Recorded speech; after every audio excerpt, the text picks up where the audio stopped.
Después de dar esos registros históricos, Pablo se dirigió hacia la cuarta sección de su epístola en el capítulo 3, versículo 1 al capítulo 4, versículo 31. Allí ofreció más argumentos teológicos directos para su doctrina de justificación por fe. Este material se divide en 4 partes, alternando entre las experiencias de los Gálatas y el registro bíblico de la vida de Abraham. Primero, Pablo apela a las experiencias anteriores de los Gálatas. Segundo, se dirige a los registros del Antiguo Testamento de la fe salvadora de Abraham.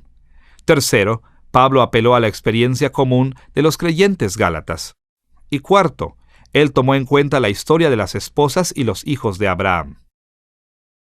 Veamos brevemente el capítulo 3, versículos 1 al 5, donde Pablo se enfocó en la experiencia anterior de los Gálatas con respecto a la fe cristiana.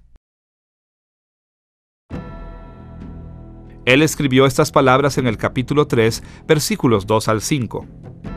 Esto solo quiero saber de vosotros. ¿Recibisteis el Espíritu por las obras de la ley o por el oír con fe?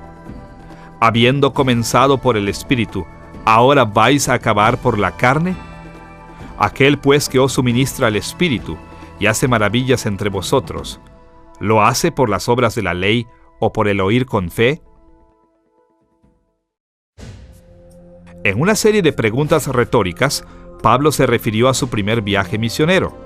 Como nos dice Hechos capítulos 13 y 14, los Gálatas habían recibido muchas bendiciones increíbles del Espíritu Santo cuando Pablo había estado con ellos anteriormente. Tanto ellos como él sabían que estas bendiciones del Espíritu no vinieron porque guardaban la ley de Dios. Dios les había dado libremente estos regalos simplemente porque habían creído en el Evangelio. De esta experiencia, los Gálatas debieron haber sabido que no debían pensar que las bendiciones de Dios podrían ser obtenidas por obediencia a la ley.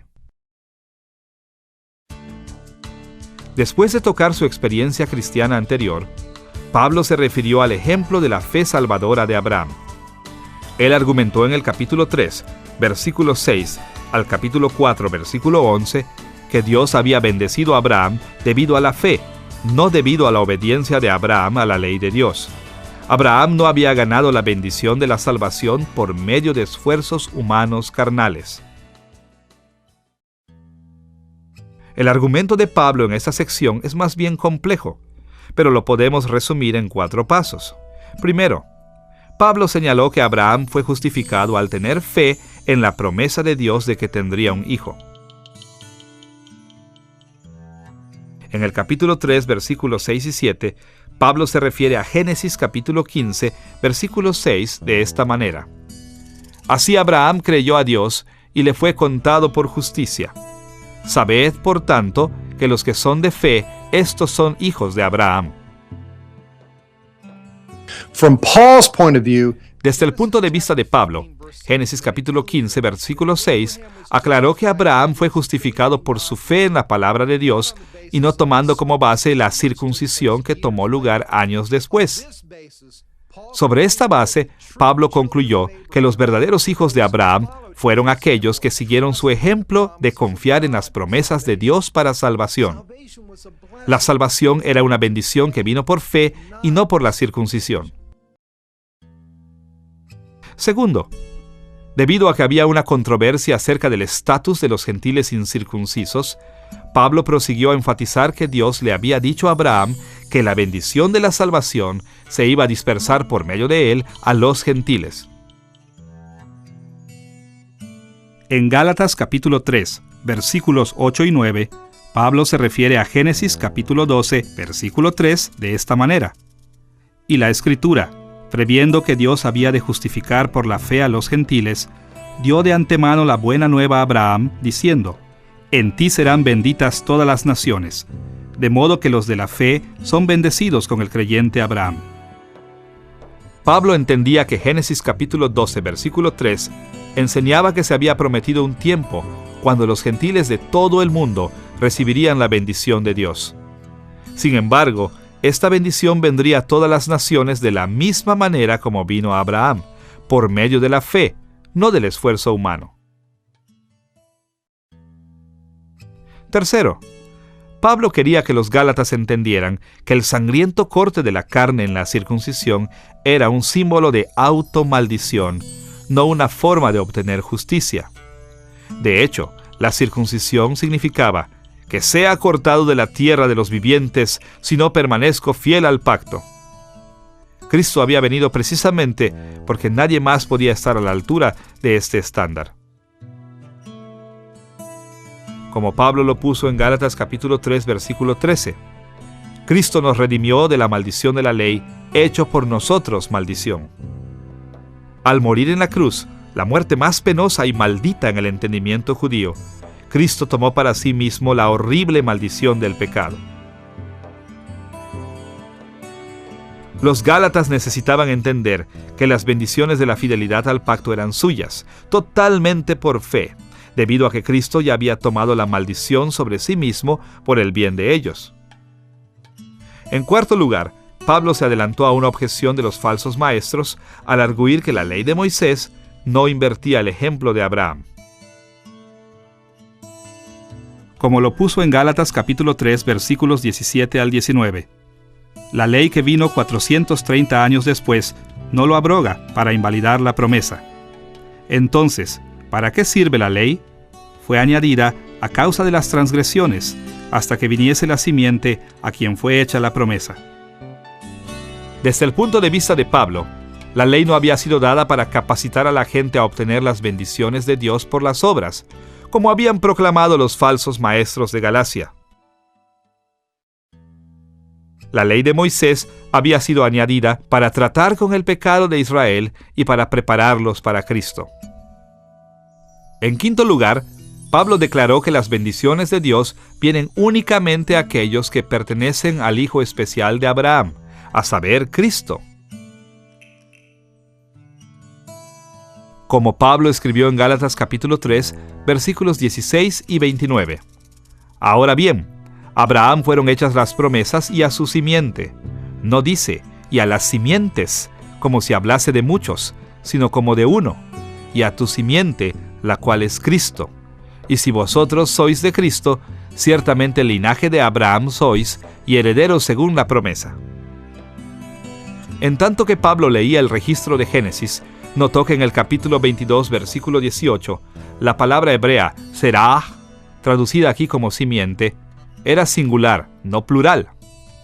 La herencia de Abraham no había sido ofrecida a todos los hijos de Abraham como individuos, sino en primer lugar al hijo de Abraham, quien a su vez era el principal representante de aquellos que descendieron de él.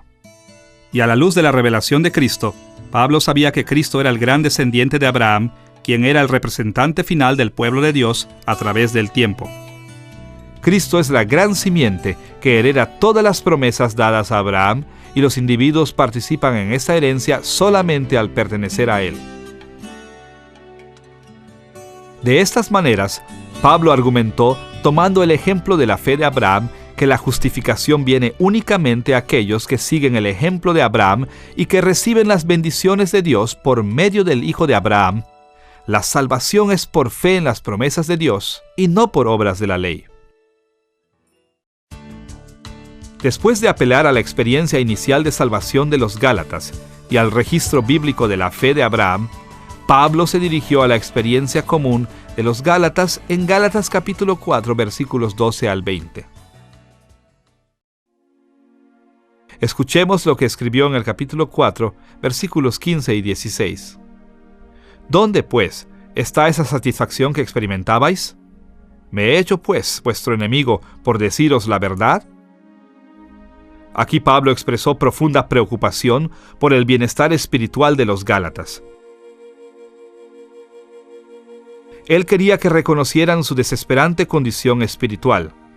En tanto que los Gálatas le dieron la espalda al Evangelio, perdieron su gozo, un fruto del Espíritu Santo que deberían haber estado disfrutando.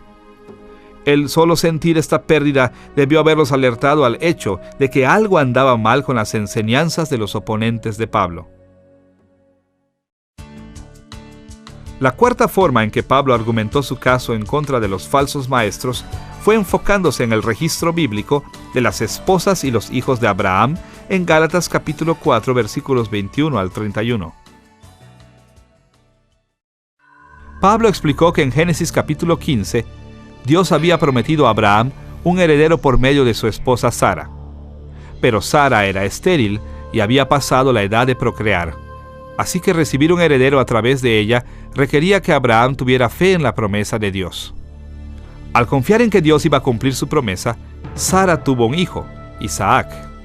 El hijo de Sara, Isaac, era un hijo de la promesa y fue aceptado como el heredero de Abraham y el representante de todos los que creían.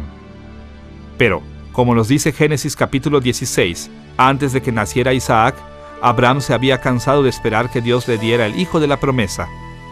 Así que se dirigió a la esclava de Sara, Agar, para tener un hijo. Al hacer esto, Abraham buscó asegurar su legado mediante esfuerzo humano, por el esfuerzo de la carne. Agar tuvo a Ismael, hijo de Abraham, pero Ismael era un hijo de la carne. Dios lo rechazó como el heredero de Abraham y vino a representar a todos los que se enfocan en la carne como la manera de salvación. Después de mostrar este contraste entre las esposas y los hijos de Abraham, Pablo concluyó de esta forma en Gálatas capítulo 4, versículo 31. De manera, hermanos, que no somos hijos de la esclava, sino de la libre. La idea principal de Pablo era que la fe en la promesa de Dios es el camino de la salvación para los cristianos, así como Isaac nació a Sara debido a la fe de Abraham. De la misma manera que en los días de Abraham, los creyentes de cada época son justificados, incluidos y dotados de poder para vivir justamente por medio de la fe en las promesas de Dios, no por mérito propio. Así que hemos visto que Pablo ofreció 4 argumentos principales para explicar que los creyentes reciben todas las bendiciones de Dios, únicamente por medio de la fe. Él argumentó de la experiencia de salvación anterior de los Gálatas, de la fe de Abraham, de la reciente pérdida del gozo que sintieron los Gálatas y del registro de las esposas y los hijos de Abraham.